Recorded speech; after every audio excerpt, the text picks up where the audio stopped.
বর্তমান বাংলাদেশের শহর অঞ্চলে ব্যাপক পরিমাণ রেস্টুরেন্ট ওপেন হচ্ছে। কম শিক্ষাগত যোগ্যতা এবং দ্রুত চাকরিতে নিয়োগের কারণে বর্তমান প্রজন্মের একটি উল্লেখযোগ্য অংশ রেস্টুরেন্ট সেক্টরে যুক্ত হচ্ছে। এর মধ্যে একটি অংশ ওয়েটারকে পেশা হিসেবে বেছে নিচ্ছে।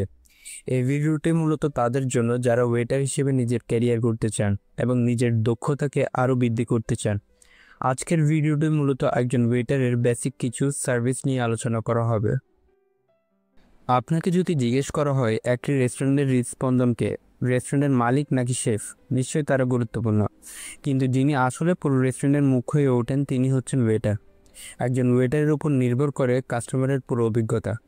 কিন্তু আমরা অনেকেই জানি না ওয়েটার শব্দটির মধ্যে একজন ওয়েটারের বেসিক সার্ভিস সাইকেল রয়েছে। ওয়েটার শব্দটিকে যদি একটু আলাদা করে দেখি তাহলে আমরা দেখব W for welcome guest warmly, A for attend to their needs, I for inform about menu and special, T for take order accurately, E for ensure timely service, R for respect and satisfying guest।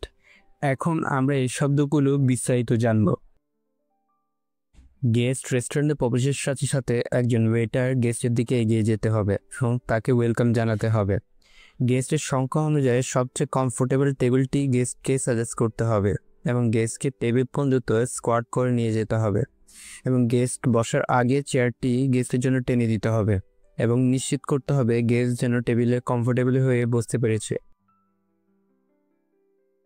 Guest টেবিলে বসার পর থেকে একজন waiter গেস্টের প্রয়োজনগুলোর দিকে মনোযোগ দেওয়া একটি pro ওয়েটারের চিহ্ন। যেমন গেস্টের টেবিলে পানির বোতল যদি খালি হয়ে যায় সেক্ষেত্রে পানি প্রোভাইড করতে হবে। যদি ন্যাপকিন না থাকে সেটিও ফিল আপ করে দিতে হবে।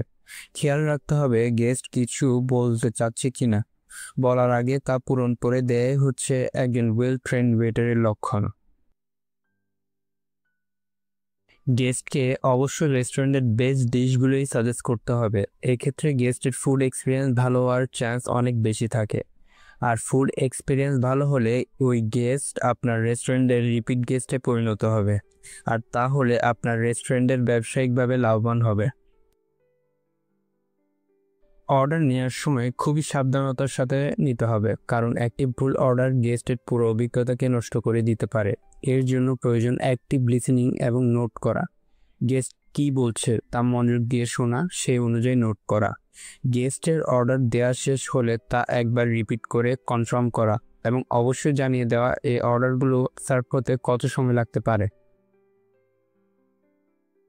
ফুড টাইমলি টেবিলে সার্ভ হচ্ছে কিনা এটা নিশ্চিত করা একজন ওয়েটারের অন্যতম দায়িত্ব, কারণ আপনি যে সময়টা গেস্ট থেকে নিয়েছেন অর্ডার নেওয়ার সময়, সে সময় অনুযায়ী গেস্ট তার পরবর্তী পরিকল্পনা ঠিক করে রাখতে পারে। এই ক্ষেত্রে যদি ফুড সার্ভ করতে লেট হয়ে যায় তাহলে গেস্ট এক্সপিরিয়েন্স খারাপ হতে পারে। এই কারণে টাইমলি ফুড সার্ভ করার কোনো বিকল্প নেই। সার্ভিসের এই অংশটি খুবই গুরুত্বপূর্ণ। ফুড টেবিলে খাওয়ার সময় গেস্ট থেকে অবশ্যই ফুডের রিভিউ নেওয়া, সব কিছু ঠিকঠাক আছে কিনা এটা একবার ইনশিওর করে নেওয়া এবং আর কিছু লাগবে কিনা এটা জিজ্ঞেস করা।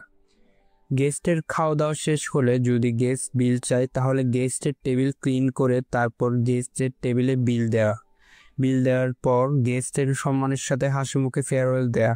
উপরের টার্মসগুলো হচ্ছে একজন ওয়েটারের কিছু বেসিক কাজ এবং এই টার্মসগুলো মেনটেন করে একজন ওয়েটারকে সার্ভিস করতে হয়। আশা করি ভিডিওটি ভালো লেগে থাকলে অবশ্যই চ্যানেলটি সাবস্ক্রাইব করে পাশে থাকবে। ধন্যবাদ।